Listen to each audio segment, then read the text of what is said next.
I must be 6 or a little older, and it was one of the rare times my mother was at home. I was 2 months old when my father was arrested. My mother tells me that at the time of his arrest, I was in his arms, deep asleep. I had topped my class in the final exams.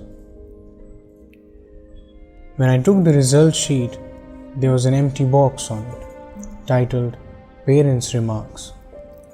And in the absence of our father, it was mother who had raised me as a half-widow. I wanted to get it signed. I wanted to make her feel that she had nothing to be guilty of, that she had raised me and raised me well.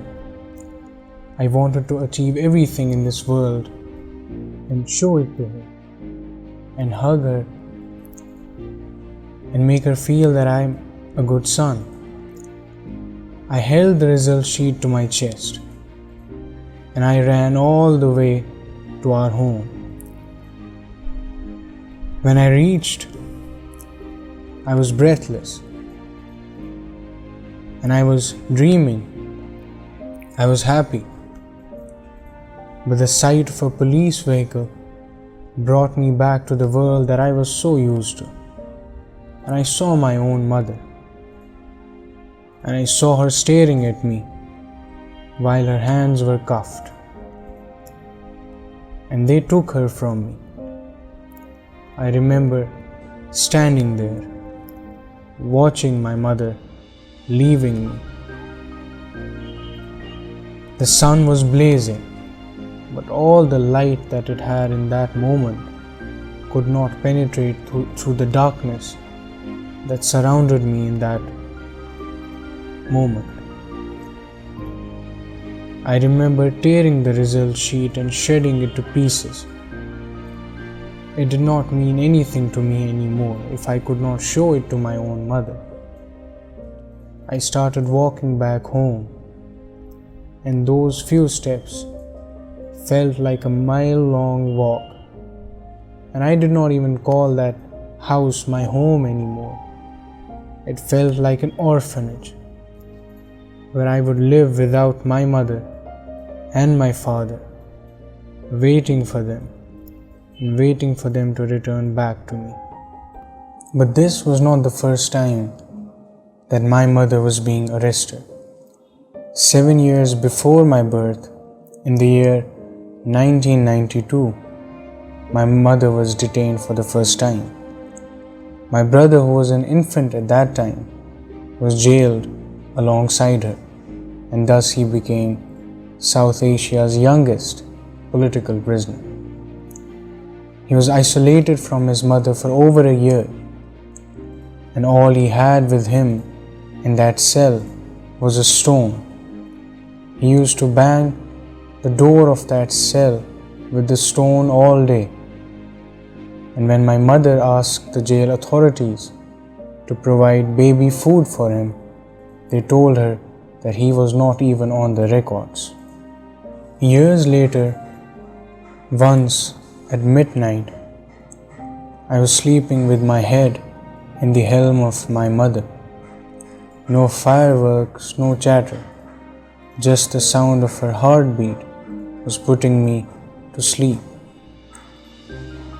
But then peace and occupation can never survive together. It was raining that night, the same rain that would have felt so depressing without her felt so serene. But then they came to arrest her. My brother took my mother through the back door. I followed, holding tears at the brim of my eyes. I did not want to cry. I did not want to break her will. Their oppression could not, but my fragility, my vulnerability was her weakness. Muhammad got on his knees and she stepped on his shoulder to climb the wall. And there she was. She escaped. And I was happy that she was not home anymore, because I would rather not see her at all than see her in prison. This one Friday, I went to see my father. Every month I used to meet him once, for an hour through the bars of prison. We could not hug each other, and he could not hold my face. I asked him to show me his prison cell, but he could not show me. They did not allow him to. They took him away from his home, and then they did not even let me see the dungeon of heartache that they kept him in. My father used to give me his clothes that used to fit me. They were very outdated and not fashionable at all, but they were his clothes. He had touched them, he had worn them, and they bore his scent, so I used to hold them as dear to me as gold. On one of my birthdays, my father gifted me a perfume. He used to gift me books as well, and highlight the parts that he wanted me to think about, and that is how I used to talk to my father.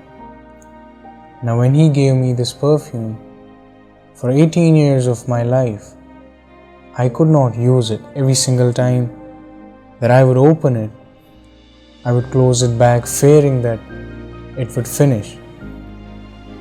But on my 19th birthday, I used it. I want to believe that he would be home again with me before the perfume finishes. I may not have my parents beside me, but I have some comfort.